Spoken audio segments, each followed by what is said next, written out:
Ана қарғысы. Баяғы заманда атағы төрткіл дүниеге жайылған ғалым болған екен. Өкінішті жері, ол ғалымның бір аяғы шолақ болғандықтан ылғи балдаққа сүйеніп өмір кешіпті. Күндердің бірінде ел болып жиналып, ғалымнан аяғының шолақ болу себебін сұрапты. Ғалым мұңайып отырыпты да, көзіне жас алып, басынан өткен әңгімесін баяндапты. Мен бала кезімде асқан сотқардың өзі едім. Басқа балаларды жәбірлеп, үлкендермен тай таласқанды әдетке айналдырғам. Сабақты жақсы оқитынмын, сондықтан да басқаларды бойыма тоғытпайтынмын. Тіпті әке-шешеме де қарсы келетін кездерім жиі ұшырап жататын.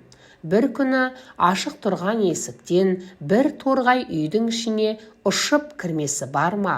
Қуанышымда шек жоқ, есікті жаба қойдым да торғайды қуа жөнелдім. Торғай байғұс шыр-шыр етіп терезеге бір, есікке бір соғылып жан таласты. Мен оған мәзбін. Бір уақытта торғай далаға қашып шығам деді де әйнекке соғылып жерге құлап түсті. Мен ұстап алдым. Әлі тірі екен. Жүрегінің болымсыз дүрсілін менің мейірімсіз алақаным сезіп тұр. Сөйтсем, үй маңынан жем іздеп жүрген бейшара қаршығадан қорқып, үйге пана іздеп кірген екен. Бір аяғынан жіп байлап, далаға алып шықтым да ермек еттім. Торғайды қоя бере салам, пырылдап көкке ұшады. Жіпті қайта тартып кеп қалам, үзіп кете алмай құлап түседі. Бұған мен төбем көкке жеткендей қуанам. Ошаққа нан пісіріп жүрген шешем қайтып көре қойғанын білмеймін. «Әй, сәбит!» деді алыстан айғайлап. «Андағы бейшараны қоя бер, обалына қаласың, қоя бер деймін, қинама!» деді. Мен шешемді елең құрлы көрмей, сайқы-мазаққа айналдырып, ашулы бейнесін қызықтадым. Осылайша торғайды ермек қылуды жалғастыра бердім. Шешем тағы айғайлады, мен тыңдамадым. Бірде торғай көкке қарай бар күшін жинап ұша жөнелді. Мен жіпті тартып кеп қалдым.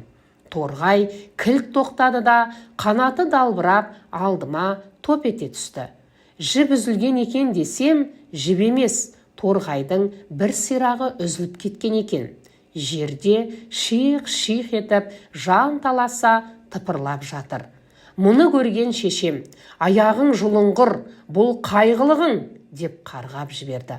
Бұл қарғыс менің жадымда мәңгі сақталып қалды. Жылдар жылжып өтіп жатты. Мен ғұлама ғалым болдым. Ақ дегенім алғыс, қара дегенім қарғыс болды. Жалпақ елді аузыма қараттым. Тіпті Ханекеш ханның өзі менен жиі ақыл сұрайтын. Бірақ шешемнің сол бір ауыз қарғысынан аса алмадым. Анамның айтқаны келіп, көп жылдан кейін мен де сол торғайдың күйін кешіп, бір аяғымнан айырылып, мүгедек болдым да қалдым. Өмірде мұнан өткен азап жоқ екен. Сүйгеніме қосыла алмадым. Достарыммен теңесе алмадым. Сыртымнан біреуі күліп, біреуі табалап жатады. Ауру азабы өз алдына әңгіме. Қатты өкінем. Аяғымның шолақ болғанына қайғырам. Қап әттеген ай. Шешемнің тілін алсам, мұндай күйге түспес едім. Ата-ананың қарғысын алған өте жаман болады екен, деп күрсіне әңгімесін аяқтады.